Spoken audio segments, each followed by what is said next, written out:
franchement, ça fait vraiment du bien d'être là, de couper, d'être dans la nature. C'est vraiment bien, c'est calme, c'est reposant. Parce que dans la conférence, moi j'ai saturé.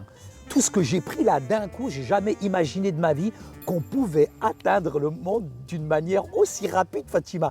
Tu te rends compte, toi, tous les médias, Facebook, il y a aussi iPad, iPay, mais tous ces moyens de communication aujourd'hui, je pense que quand je vais rentrer dans l'église, je vais mettre ça en place, je vais gagner le monde entier, Fatima, avec tout ça. Tu sais, il y en a qui parlent beaucoup dans les conférences.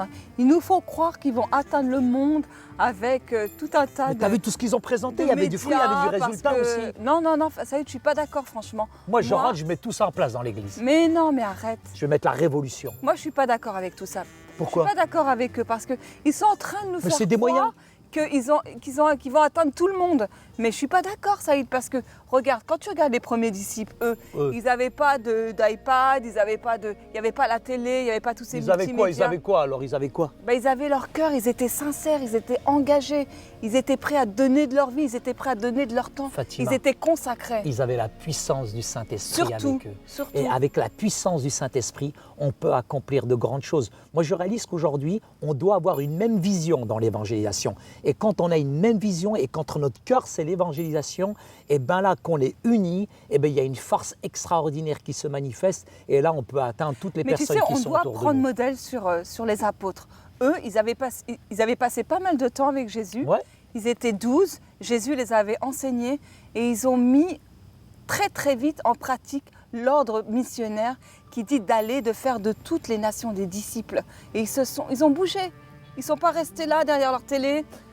Je suis d'accord avec toi, Fatima, mais il faut savoir que l'évangélisation, c'est d'abord un travail d'équipe. Et le fait de pouvoir travailler en équipe, de pouvoir véritablement être unis dans l'évangélisation, on pourrait atteindre de grandes choses. Et ce qui est essentiel, ce qui est important de savoir, c'est que les gens qui sont autour de nous, on doit manifester des relations, on doit être autour d'eux, on doit les accompagner et on doit saisir toutes les opportunités pour que le message de l'évangile puisse briller aujourd'hui dans leur cœur.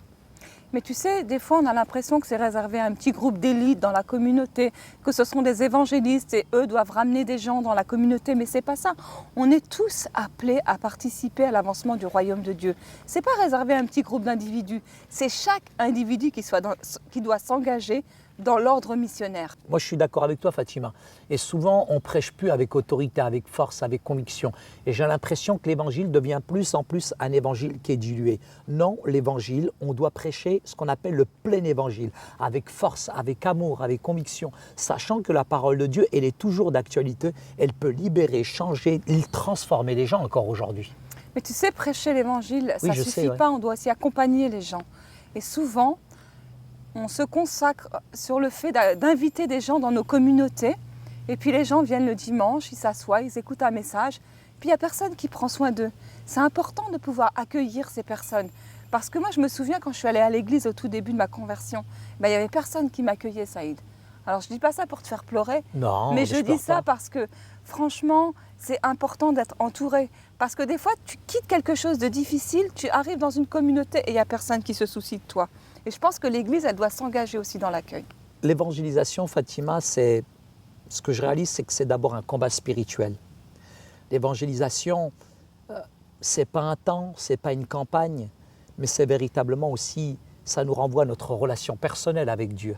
L'évangélisation ne vient jamais, Fatima, dans un sentiment de culpabilité, mais c'est aussi cette dette d'amour qu'on a envers la croix.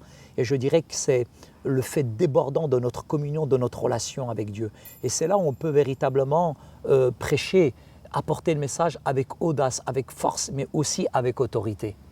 Tu sais, Jésus, il a dit aller dans les 4 coins de la terre pour annoncer l'Évangile. C'est vrai qu'il y a des missionnaires qui sont spécialistes d'aller dans les différents pays, d'aller dans différents endroits pour partager l'Évangile. Mais on ne doit pas uniquement se reposer sur eux. Nous aussi, on a... Mais je vais aller l'évangéliser. Non, voilà. Non, reviens. Ah là là, Saïd, hein, il est incroyable. Eh bien, écoutez, je vais vous parler à vous parce que vous m'écoutez au moins. Nous aussi, on a le rôle d'aller évangéliser. Chaque croyant a pour rôle d'évangéliser. Il n'y a pas des spécialistes de l'évangélisation comme Saïd qui court à droite, à gauche, qui va partout. Non, on est tous appelés à être des évangélistes. Et on peut aussi soutenir des missionnaires qui partent dans différents pays pour annoncer l'évangile.